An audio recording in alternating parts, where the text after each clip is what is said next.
So for the introduction, so steel reinforcement or rebars plays a crucial role in enhancing the strength and durability of concrete structure. By embedding steel bars or mesh within concrete, we combine the compressive strength with the with we combine the compressive strength of concrete with the tensile strength of steel, creating a composite material capable of withstanding various loads and stresses. So before that, let me just draw. Teka lang, palitan ko na nga lang yung share screen ko. Gawin kong ano. Yan. So with that, let me just draw. Ano ba yung sinasabi ditong compressive strength of concrete tsaka tensile strength of steel? Take note that concrete is known in good and in compression, and then pero weak siya in tension. So considering na meron tayong isang beam and then the supports are located at both ends. We natin it is um, simply supported at both ends. So whenever we applied load, whether it's a uniformly distributed load, okay, or concentrated load, sabihin natin ayan, um, distributed load or concentrated load. Ang behavior ng beam natin pagka ganito, di ba? Or kahit i-imagine nyo yung ruler na lang, tapos i-press nyo yung gitna, mag-apply kayo ng load sa gitna. Dito, sa gitna. Di ba ang tendency that it bends? So, it goes with all objects naman na nagbe-bend, particularly with the concrete beam. So now, since this concrete is subjected sa load, so ang tawag dito is flexural load or bending loads, okay, it caused the beam to bend like this. So yung deflection natin is downward because the direction of the load is downward. Now, if that's the case, so what will happen if it is only made out of pure concrete? The concrete itself will generate a crack or yung failure niya later on dito sa gitna magsisimula. Imagine niyo pinutol niyo siya. 'Di ba ang doon sa portion ng beam natin, ang failure will start or yung pagkaputol magsisimula dito tapos aakyat yan pataas, tama? Okay. The reason why dito kasi dahil nga yung concrete natin is weak in tension. Okay? Yung tension kasi whenever we applied bending loads, pagka simply supported siya, like on both ends may support, yung ilalim na portion ng beam, whenever we apply load, goes in the opposite direction. Okay? So kaya siya maghihiwalay. Magkakakrak dito, tapos mababali hanggang sa matuluyan hanggang sa itaas. On the other hand naman, yung upper portion naman, since hindi pa yun yung portion na unang mababali versus sa ibaba, ang reaction ng beam natin diyan sa portion na yan is towards the location of the failure. Now, with this, ito yung natin, so these reactions, ito yung tinatawag natin tension, 'di ba? Ang definition ng tension is force that acts away from the body. Okay, so kumbaga parang hinihila natin yung concrete towards the location of the both ends. So kaya siya nagka-crack. So dito nag-govern yung tension ng ating beam. On the other hand naman, sa taas yung compression. Bakit siya magka-crack? Kasi weak nga yung concrete sa tension. So malakas lang siya sa compression. Now, for us to avoid this kind of failure, we add rebar on doon sa baba ng beam. Now, para hindi mahirap i-install yan, pati taas nilalagyan na lang din natin. Okay? So what will happen now, when we apply this load, we avoid this kind of failure, yung magkaka-crack tas mapuputol sa gitna. Okay, so bakit steel? Or bakit reinforcement bars or bakit rebar? Take note class, the rebar, that is the steel na para siyang cylindrical na maliit. So na mahaba. Yan yung mga nakikita nating bakal na inilalatag bago magbuhos yung ng concrete. Now, considering na meron tayong steel, i-exage ko lang muna. Ayan, kunwari steel to mahaba. Okay. So, just imagine if you pull that string, okay? If you pull that string, that rebar, di ba mag-elongate lang naman 'yan. Kasi so hindi siya magfe-fail. Hindi siya kagad mapuputol until ma-reach niya yung yielding point tas yung rupture point, mapuputol na 'yan. Pero 'di ba bago siya mag-fail, mama-maximize mo pa yung tigas niya or yung strength niya. So, that's because rebar or steel is good in tension. Okay. So, check siya sa tension. Itong itaas yung concrete, check siya sa compression, pero X yan sa tension kasi mahina talaga concrete. Now, so kapag pinul nyo yan, so that is a tension force, di ba? Again, that is a force away from the body. Now, if we apply naman compression, subukan yung i-press on both ends yung rebar. Di ba babaluktot yan, gaganon yan, or pwedeng mapipe. Wala kang mapapalang any strength sa rebar. Kasi magbabakil lang yan or magaganon lang siya. Tama ba? And then later on, pwede siyang magbakil in multiple direction, masisira siya. So that's because if the force is towards the body, so that is compression, so it is weak in compression. So now combining the two, steel and concrete, yung isa is good in tension, isa is good in compression. With that, na-maximize natin yung strengths ng both materials, and it also negates yung weaknesses ng both materials. Kung yung isa good in tension, isa weak in tension, so maka-counteract niya ito. On the other hand naman, yung good and weak sa compression, so maka-counteract yan nung one over the other. So that's the reason why we combine the two to form reinforced concrete. Okay, so anyway, going back with the introduction. Ayun.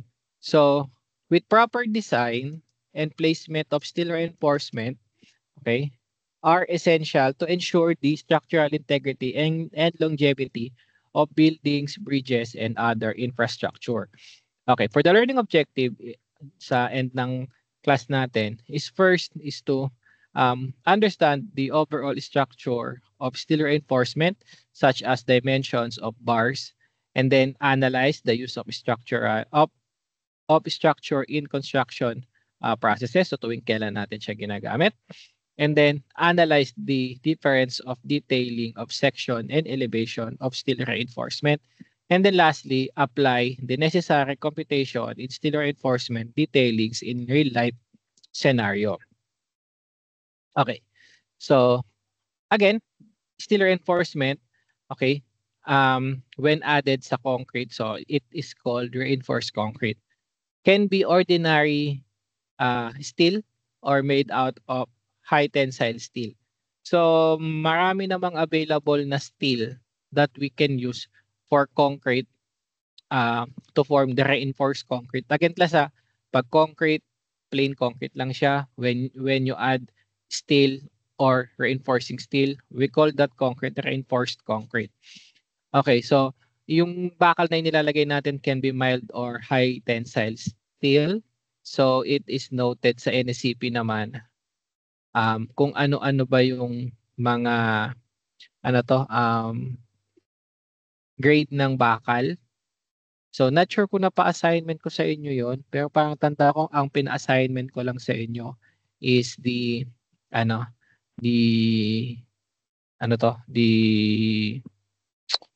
cement. Sa inyo nga ko nga ba pinagawa yun sa kabilang class? Anyway, parang hindi pa pala, parang check natin kung napa-assignment ko ba sa inyo. Ipapa-search ko na lang sa inyo para Okay. Ito pala. Napa-assignment ko na pala sa inyo. Ito yung bar sizes in types. Yan. I think yung sa concrete pala ang hindi. Yung types of cement. Pero anyway, hindi naman siya necessary. Ito. Um, so based doon sa in-assignment nyo last time, di ba, it's indicated there what are the different types or grades ng bakal. Kasi each grade represent or parang is equivalent to a certain um, yield strength ng bakal. Ibig sabihin, yung tigas niya.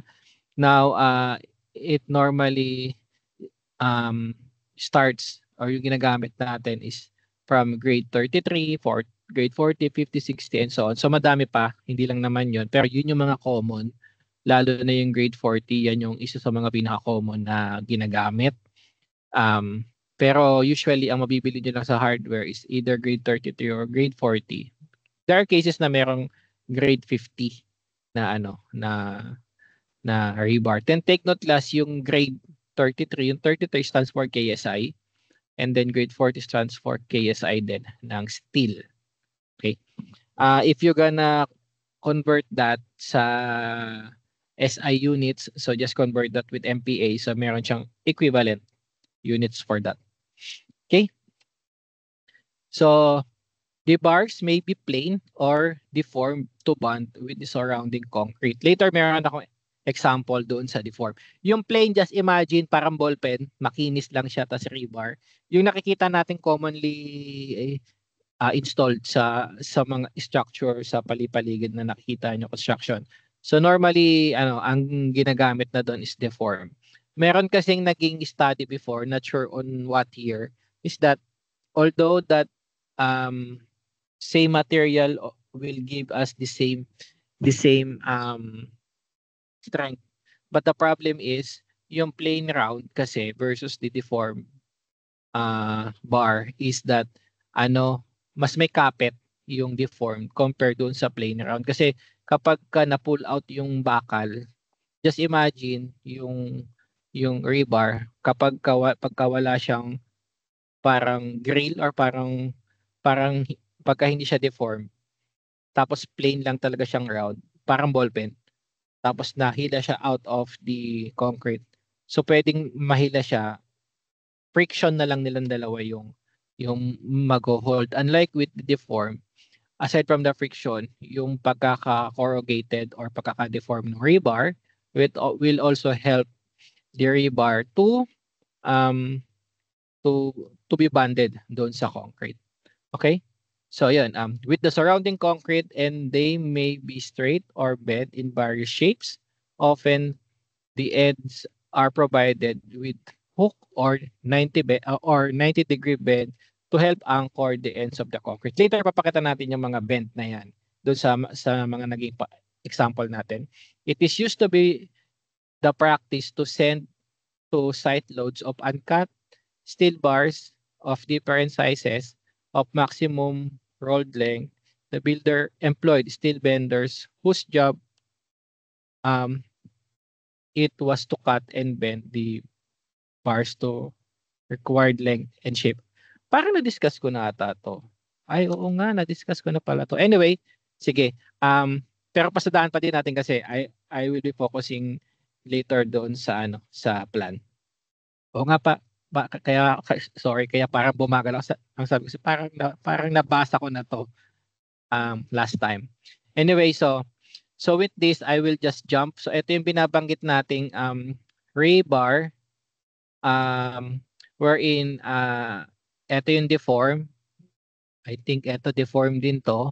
So let me just check an example of of plain rebars. Yeah. Ito yung plain rebar. So basically parehas lang din naman yung sa rib type. More on yung bonding lang nilang dalawa.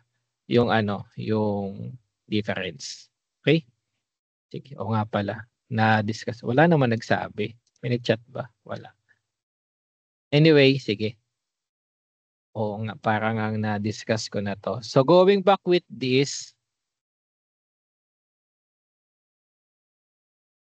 Ayan. So puntahan na lang natin yung last part bago tayo mag-jump na doon sa plan. Ayan. So, ano ba yan? Eto. Ayan. So ang tawag dito, again, is the log. Yung parang ribbed part, yung parang, ano ba tawag dito? Yung ribs nung ating, parang katawan. Yung, eto yung ribs, pero ang tawag dyan is log. Tapos ito yung rib naman, or yung parang, pinagkakabit na ribs. Ano ba? Part ng buto, yung sternum ba tawag doon? So yun. So doon naman nakakonect itong log that forms the deformity ng ating rebar. Then aside from that, ay tama, naalala ko na to. Aside from that, so these are the equivalent grades. That's the reason why again hinahanap ko yung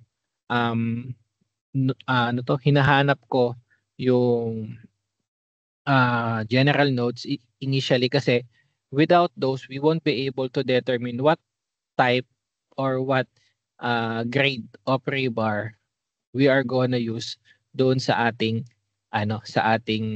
um, plan. So kasi hindi porket let's say we are using 25 mm rebar, so it means na pwede na kahit anong klaseng grade or kulay. Take note that whenever we use a certain diameter, we should be specific with the grade of the rebar kasi magkakaiba yan ng strength. Okay? Then there are cases naman like for example if we're gonna use grade 40, pag sinabi natin grade 40 and then let's say 16 mm na grade 40. Now, if we're going to use grade 33, so we need to convert that strength and number of bars na ang gamit is grade 40 na 16 mm to grade 33 at any specific diameter and specific number of bars. So that in that case, so later when you push through with the civil engineering course, so it will be discussed naman on how to compute bar sizes or later on how to convert yung let's say yung grade 40 na 16 mm papunta sa grade 33 kasi yun lang yung available sa hardware. So nangyayari naman yun. Hindi kumbaga we can do downgrade of the bars pero kailangan natin kunin yung equivalent rebar size niya. Okay? Ayun. I think yan tsaka pala ito with the bar grade and markings of the rebar. So it is indicated here. Yung unang letter is the initial of the manufacturer. Ayan. Then the next letter is the bar size. And then next letter is the steel type. And then if there are fourth number or fourth marking, so that is the grade. Okay? Then aside from that, meron ding mga color coding yung ilalim ng ating rebar. So kaya eto, I think this table came from Steel Asia. Sinearch ko siya online. So ito yung kulay nung nasa ilalim or nasa puwetan ng bakal. Kaya kung titingnan nyo to example natin, yung iba may mga kulay-kulay kasi it represent a certain grade. Like yung dilaw, yung pula, ano ba yung dilaw at pula? Wala dito. Pero itong, yun. So yung isa yellow and yan, may green, may orange, and purple. Okay? So any question? So more on ano lang pala to, recall or review of the topic discussed last time. Let me just open this ito wala ito sa sa presentation pa. Pero I will be sending this one to you later. Dinownload ko lang to online. Ito kasi yung textbook na nasa natin na nasa curriculum. So pwede natin itong gamitin as reference. May mapakita lang tayo dito bago ko mag-proceed dun sa actual plan. So with this, let's go to the structural steel.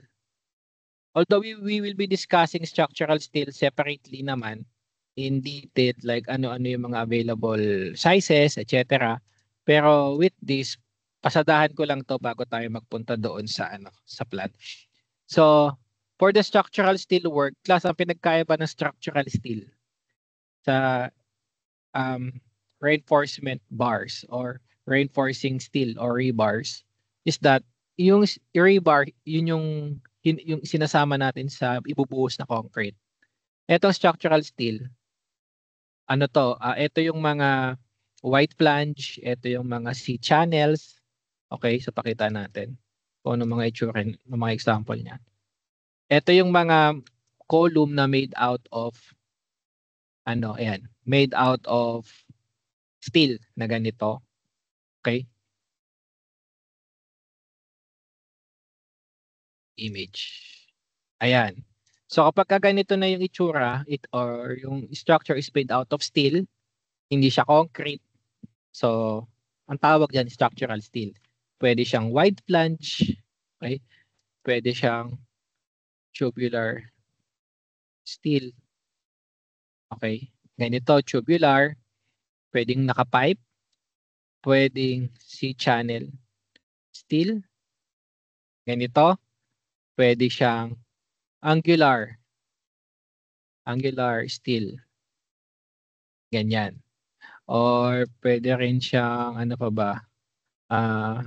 Mayroon pang isa, ayan yung plate steel.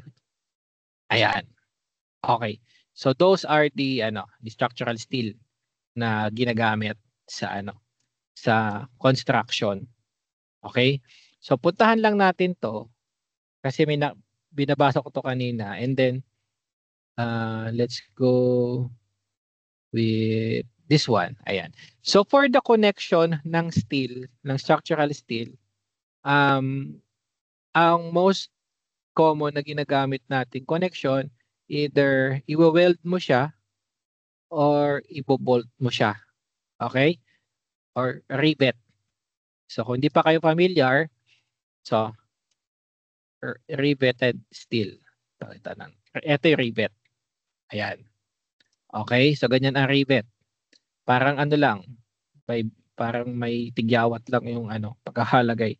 Pero yan, ganito siya. Tapos pinipress on both sides para mag-lock yung steel one over the other. On the other hand, pwede namang bolted connection on steel. Ito naman ang bolt. So gumagamit tayo ng thread, ng washer. Ano ba yun? Ito. Yan, ng bolt, nut. Tapos minsan, may washer pa para hindi kagad para hindi kalawangin or para hindi kagad masira yung pagkaka-connection niya. May separation yung bolt and nut doon sa steel itself. Yun yung washer. Search natin. Kung di kayo familiar sa washer. Ayan, asan na yung washer? Ito, yun o, yung parang ganito yung inilalagay. Ayan, washer. Yung parang tingga na nasa gitna. Naglalagay tayo dito. Minsan pati sa kabilang side nilalagay na din ng washer. Parang washer, ipapasok mo yung bolt, washer, nut. Ganon. Ayan. Or minsan lock washer yung ginagamit. Ayan. And then lastly, we can also connect steel through welded connection. Steel. Ayan. So sa welded connection, so madami iba't ibang klaseng connection ng weld. Yan, pwedeng ganito, naka-square, naka-V, naka-double V, single U. So puntahan natin to doon sa note.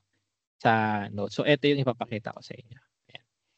So before we go to the weld, so yung sa symbols, since ang klase kasi natin is structural detailing.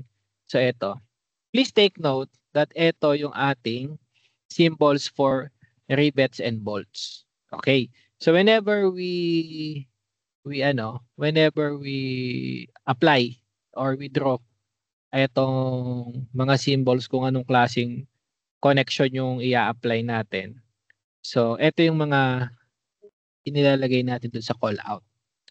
Pwedeng, yan, pag open holes, bilog na may cross, tas yung sa may diagonal, with counter sunk near side. So, ito, i-send ko doon sa chat for you to view. Pero anyway, isa-send ko rin naman itong PDF na to sa inyo para pwede nyo aralin at yun, makabisado nyo later on kasi yan yung mga ma-encounter nyo along the way as you do the structural detailing on your own, lalo sa future. Ayan. And then, aside from this one, so ito meron tayong shop bolts, may countersunk far side, yung isa naman near side. So, meron siyang difference with the symbols. And then, yan, shop bolts. Okay? Hindi shaded yung circle compared with that one. Okay? On the other hand naman, for the type of weld, so pwedeng ganito yung welding mo, pwedeng ganyan yung welding mo. So, para malinaw doon sa mag-i-install, kailangan malinaw din ano bang klaseng weld yung gagamitin. So, punta tayo sa next. Yan. So, for the type of weld, ito yung sketch. Okay, fillet. So, parang naka-triangle. So, ganyan siya. Or parang square butt or single V-butt. So, ito yung symbol natin. So, saan natin inilalagay itong mga symbol? Doon sa drawing. So, for example, if you're going to do this, kunwari ito. Diba? Ayan. So, this side, ayan, so, ito, it means that yung pag nasa baba, okay, sabi dito, it's ano ba to? Sana yun? Ito, fillet. Okay, naka-fillet tayo sa gilid, pero nasa kanan. So, kaya siya nasa baba. Yung sa fillet sa left side, kaya siya nasa taas. The other hand, ito naman, ano to? Single V-butt. Ito yung drawing. So, kumbaga, ito lang yung i-drawing mo sa CAD, tapos i-call out mo lang siya or ilalagay mo lang siya, etong symbol na to, doon sa ating call out. So, hindi natin ito-drawing to ng ganito.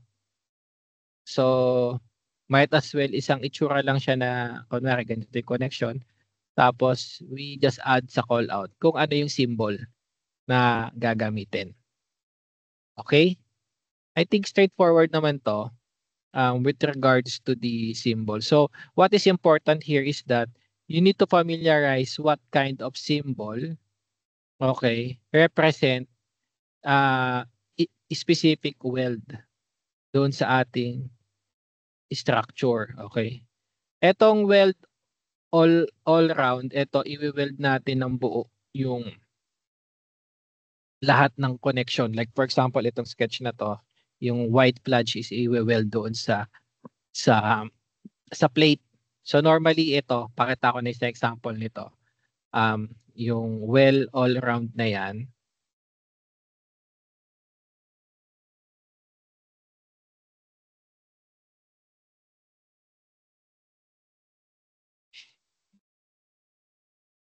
Ito. Ayan. Ay, hindi malinaw. Nakaano na yan eh.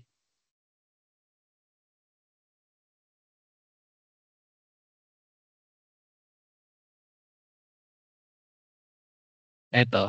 Siguro tingnan natin tong ano na to. Kung paano nakadikit yung yellow doon sa blue. Okay. Wag niyo pansinin yung may anchor bolt na yan. Kasi nakadikit na yan sa pedestal. Ito, yan. So 'di ba may weld siya? Ayan yung yellow. So yan yung weld all round. Kasi kailangan naka-weld yan. Wala namang ibang way para idikit natin tong white flange doon sa base plate except i-weld yan dalawang yan. So ito yun, weld all around. Okay? I think everything naman dito is straightforward. You can you can just check or this this table. Teka, i-send ko din to doon sa chat natin. Okay. So again, please familiarize yourself with this one kasi ito yung mga corresponding symbols for every weld na inilalagay natin sa plans. Siguro doon sa plano na meron kayo, ayan, ito yung welding all around na pinakita ko. Ayan. Siguro doon sa sa mga plans na meron kayo. Hindi masyadong welded kasi concrete yung structure nyo eh. Pero when you come across with a certain callout, check nyo lang kung meron ba kayong mga ganyang symbols. Okay? Pero most likely wala yung iba kasi nga ano naman hindi siya available unless doon sa ano siguro sa roof framing. Okay? I think that's it with this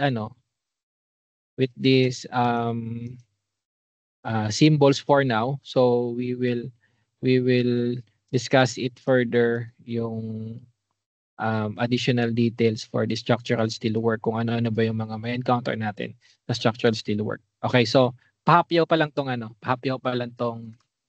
i-discuss ko ngayon for this steelworks. Okay. Then let's go with the example. So si plate number 2, so what I need you to do is to draw yung all plans, okay? Including yung mga mga call outs sa plan. Pero wag muna yung mga schedules or yung tables kasi sa plate number 3 pa natin 'yon gagawin. Kumbaga unti-unti lang natin gawin. So the purpose of having this plate number 2 as part of structural detailing is to prepare you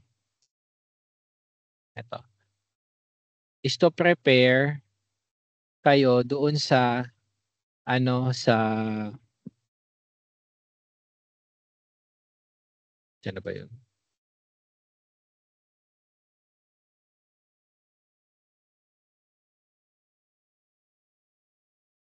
Saan yung plan?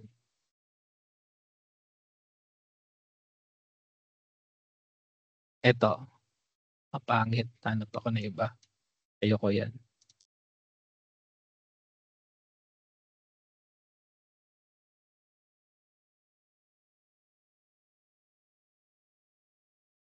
Ito. So magsisimula kayo sa foundation. So dito,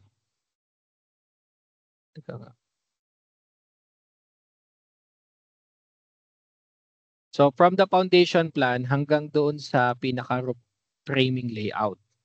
So ang purpose of this one, for us to create the base plan, yung CAD and PDF niyan, for you to later on, ito yung gagamitin natin as part of the reference for the actual structural detailing. Kasi ito plan pa lang to eh. So ang ina-expect ko sa plan is basically kung paano present yan. So siguro dito kahit wag niyo nang lagyan ng mga ito yung hatching na ganyan na parang criss-cross kasi hindi naman relevant kahit dash lang na square layout nung footing will do. So now with this indication of F1C1 or footing 1, footing 2, sa plate number 3 kasi ang kailangan ko nang makita diyan is the schedule of the slab. Ito yung detail ng slab. So as part of the structural detailing. And then aside from that, ayan, etong mga footing column, tas mga beam details, etc. Okay? So ito yung mga gagawin nyo pa sa plate number 3. Pero for now, para lang hindi mo na mabigla, sa plate number 2 is create yung ating plan. Okay? Siguro, ang gawin natin presentation, di ba, sa first plate nyo, general notes, susunod na at least 2 or 3 sheets the floor plan, foundation plan, second floor, roof beam, framing plan, tapos tsaka yung roof framing. Class magkaiba yung roof beam sa roof framing. Roof beam, ito yung pinapatungan ng mga purlins or ng mga bakal na paglalagyan ng yero. Ito na yung pinakahuling biga, pero ang nakapatong na dito, mga bakal. Hindi na sahig. Okay?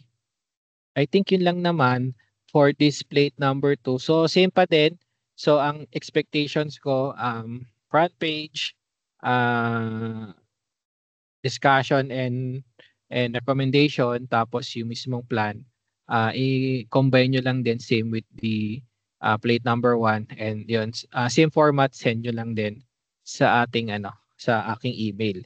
Now, the submission of this plate, nalagay ko ba dito? Wala pa. So, ito is, kung ang deadline nito is October 4, I think ang nilagay kong deadline for plate number 2 is sa 18.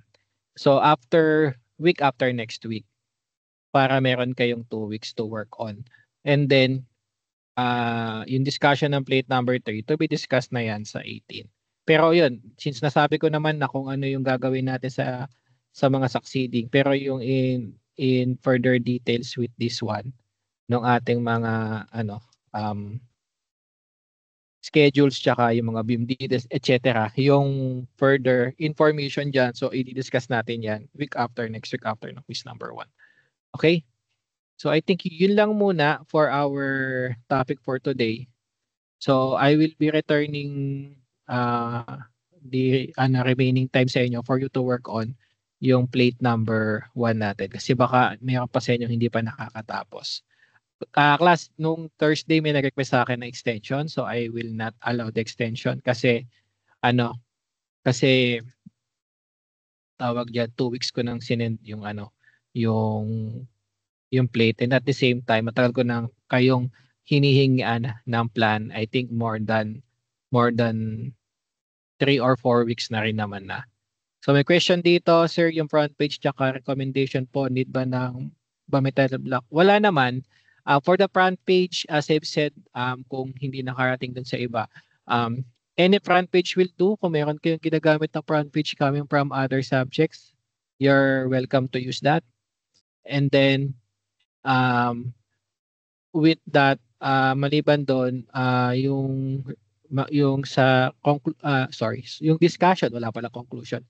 Yung discussion and recommendation, so simpleng A4 size lang. Pero no need na mag-add ng border or any title block. Doon lang talaga sa mismong drawing kasi parang formal technical drawing talaga 'yon. May question pa?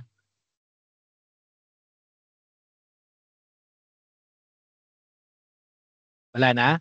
Sige, if you don't have any more question, class, please send na lang nung plate para para hindi rin kayo mamaya ma-hassle bago matapos yung araw. Sabi dito, sir, ikaka din po yung discussion. Hindi na sa lang, sa Word file lang. Or kung pwede nyo handwritten lang, tapos picturean. Make sure lang na nasa A4. Not necessarily naka-Word. Okay? Yung typical details po kasama rin. Yes, yung nandun sa sinend ko, sorry, I think may typical details yon. Pakita ko yun. I think kay Kaalam Plans yun eh. Eto, puntahan lang natin. So ito, yung mga typical details dito, isasama nyo yan. Kasi dito nakalagay yung mga bends. By the way, as part pala ng structural reinforcement steels, ito yung mga bends na available. So I won't be discussing this one further kasi kung ginawa nyo na yung plate, so nakita nyo na tong bend na to. So basically, the purpose of these 2-pager notes is that, una, we discuss the details about the methodology. Ito yon. Concrete notes, kung ano yung mga variables ng concrete. Okay? Kung paano yung gagawin, etc. sa actual. And then, reinforcing steels, kung ano yung mga sizes ng rebar na ginamit at ano yung grade ng bakal na gagamitin. And then, aside from that, there is the construction joints. There is the formworks or yung mga forma, naka-indicate dyan. And then, we also have the structural steel, yung diniscuss natin kanina, yung iba't ibang klaseng structural steel, na commonly makikita nyo to doon sa roof framing. Masonry, ito yung pader, made out of CHB normally. Kung hindi CHB, so it's indicated here. And then, yung abbreviation. Ito yung kailangan natin kasi whenever we abbreviate something doon sa mga succeeding plans, so para maintindihan natin ano bang ibig sabihin ng OC or on center, for example. So dito natin siya titingnan. And then, with this one, ito naman, yung ating typical, ano to, typical bends or yung hooks. Kaya pinasasama ko to. Lahat ng to. So, well class, ito naman at etong mga to naman is, ay hindi pala ako naka-share screen. Binabasa ko lang. Anyway, babalikan ko ulit. So, ito yung first, sorry class. Ito yung first sheet. Ayan, so nakalagay dito yung general notes, concrete notes, reinforcing steels. Ayan yung mga yung details niya. Ito yung sinasabi ko sa inyo last time na kopyahin nyo din kung ano yung bakal na ginamit sa plan nyo. I-update nyo lang tong table na to. Formworks, yung mga forma, construction joints, structural steel, na-discuss natin na commonly makikita sa roof framing. Then, masonry, yung material na ginamit sa pader. Abbreviation, kung ano yung mga abbreviated terms sa plan, at least makikita natin dito yung ibig sabihin yan. And then, yung mga bends and hooks, ayan, dito din natin siya makikita. Kaya kailangan included itong mga to doon sa drawing na isasubmit nyo.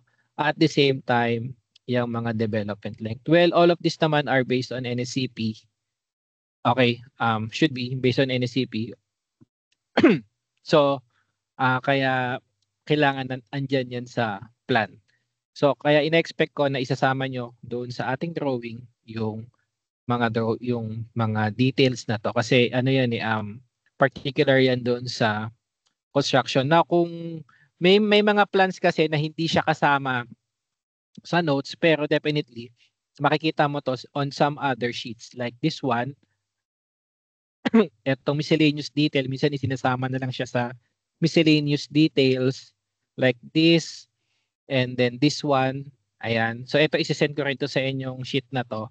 Kailangan meron din kayo nitong part na to. Kung wala, so kokopyahin nyo lang to.